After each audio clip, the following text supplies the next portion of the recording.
Hi Peak Life community, I'm Brandon, and today we're exploring the life-changing book, Deep Work by Cal Newport. The deep work concept isn't just a game changer. For me, it's been an absolute life changer, and it's reshaped my approach to both personal and professional life. So today, I'm here to share these insights with you.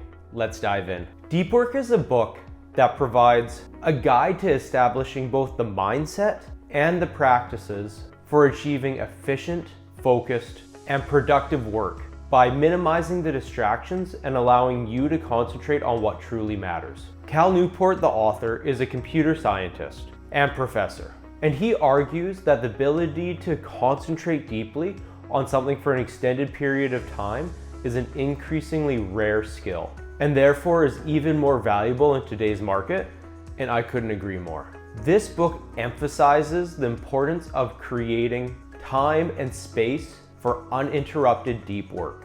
And it goes on to highlight the importance of eliminating shallow and distracted work from your life.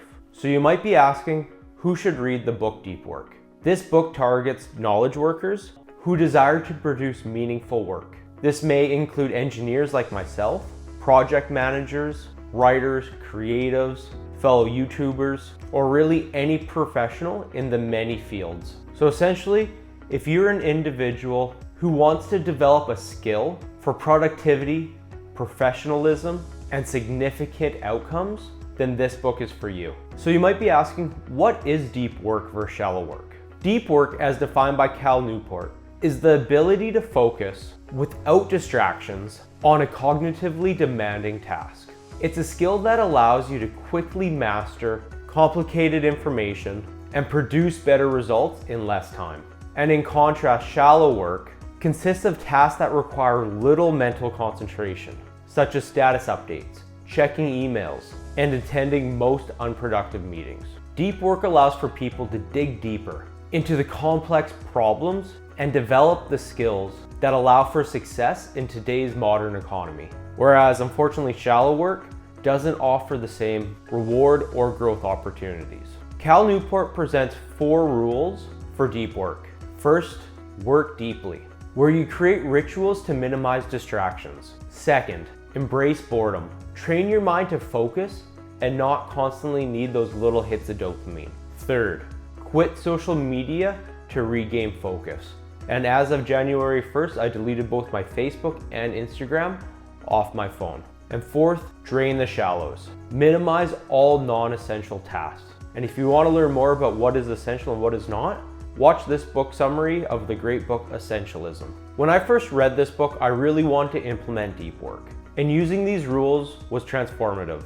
I scheduled deep work sessions where I time blocked my calendar and only worked on that one project or task.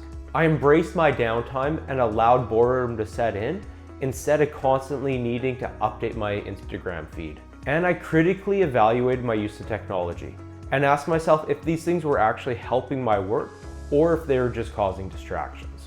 This helped lead to productivity and creative outputs in my engineering projects and in the content creation for Peak Life. Now, applying deep work wasn't easy. The problem was breaking free of the constant need to be connected, the constant need for always to have something on the screen.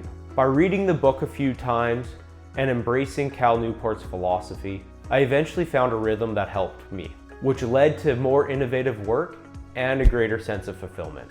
While the book is full of so many examples and actionable steps that you can take, here's a few tips for how you can minimize shallow work. 1, you can set time limits on shallow work tasks, like checking emails. To do this, you can set time limits for how much time you're going to spend on that, and time block in your day when you're going to perform those tasks.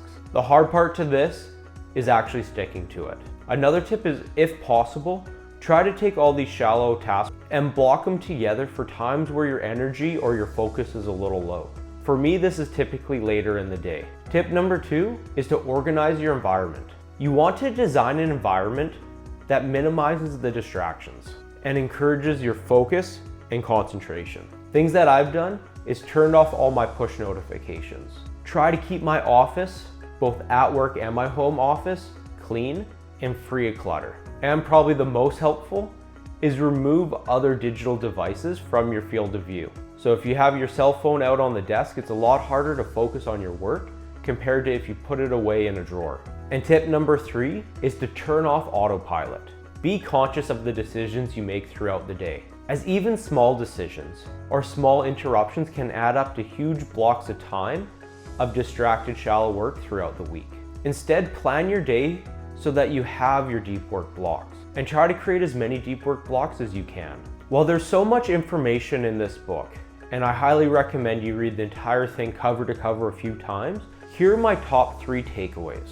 Takeaway number 1, deep work is essential for anyone in the modern economy. And in today's world, with the vast adoption of digital technology, there's universally been a shift towards many tasks of shallow work that require little cognitive ability. However, as Cal Newport argues, in order to actually succeed and create a fulfilling and successful career, we need to develop our ability to work deeply, where we spend long periods of time working on projects that actually matter. Takeaway number 2, deep work doesn't happen overnight. It takes consistent practice and oftentimes failure after failure to be able to create the ability to work deeply through long periods of time. So when you're working in your deep work blocks, be aware that it might be hard at first. So focus on minimizing distractions and taking large projects and breaking them up into smaller sections so that you can do tasks ranging from 30 to 90 minutes in these deep work blocks. That way it won't feel as overwhelming, and you can slowly be able to build your endurance to work for longer and longer periods of deep work. And finally, takeaway number 3 is to unplug from technology. Take a technology or a social media sabbatical, where we intentionally unplug from all these distractions and help reset our brain to embrace the ability of being bored. Because a lot of the creative breakthroughs happen in this lag time, the time that your brain isn't turned on. That's why we have so many great thoughts in the shower or while we're falling asleep. Here are 3 of my favorite quotes from deep work that help embrace the overall idea of this book. Quote number 1 is, if you don't produce value, you won't thrive, no matter how skilled or talented you are. This quote definitely rings true in my industry of manufacturing and as an engineer. I see so many people that are just focused on shallow work that eventually they don't produce any value.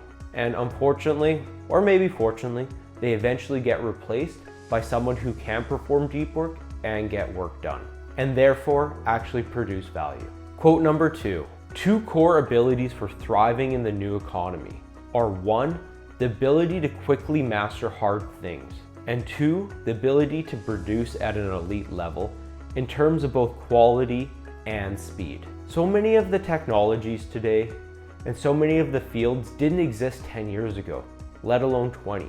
So you can't rely on the skills that you used to have. Instead, you have to improve your ability to learn how to learn. And you have to make sure that all of your work is done at an elite level for quality and the time that it takes. Because if you don't do it, there is someone else that will. And finally, quote number 3 is, ironically, jobs are actually easier to enjoy than free time. Because like flow activities, they have built-in goals, feedback rules, and challenges, all of which encourage one to become involved in one's work, to concentrate and lose oneself in it. Free time, on the other hand, is unstructured and requires much greater effort to be shaped into something that can be enjoyed. I've definitely felt this to be true. At work, my day flies by, whereas my free time, I feel like I'm always missing out and I should be working on something. So what I learned from this quote is it's okay to enjoy your work. And better off, you should want to work hard because it produces a lot more fulfillment in your life. And when you feel that fulfillment from a career and your hours through the work week, it's a lot easier to unplug and enjoy that free time without feeling a lack of productivity. Now, I've read Deep Work a few times, and it's a book that I want to revisit at least once a year. But here are a few key points that I'm going to continue to try to implement better and better in my life. I've removed social media from my phone, and this already has been a huge time saver. And to be honest, I don't feel that much of a lack other than the occasional meme that I used to love. Next is when I begin my workday, I'm going to set my priorities and time block. This is something that I continually try to get better and better at. by knowing what actually has to be done, I can block out the amount of hours that I think it will take. And although this often leaves me in the beginning of the day feeling like I'm not getting as much done as I need to, I know that I'm working on the most important project. And next, I'm gonna spend less time on shallow work. On tasks that I can delegate to someone else that enjoys them, I'll do that. For other tasks that I still have to do, like meetings, emails, phone calls, follow-ups, I'm gonna block them and use times where my energy or my focus is a little lower. That way I'm using my peak energy times for the projects that matter and that are gonna move the needle. So if you're a knowledge worker, a professional, or someone who's just trying to produce more value, I highly recommend you read this book. And I'm fully confident if you integrate these deep work principles into your life, you will notice everything getting better and more fulfilling.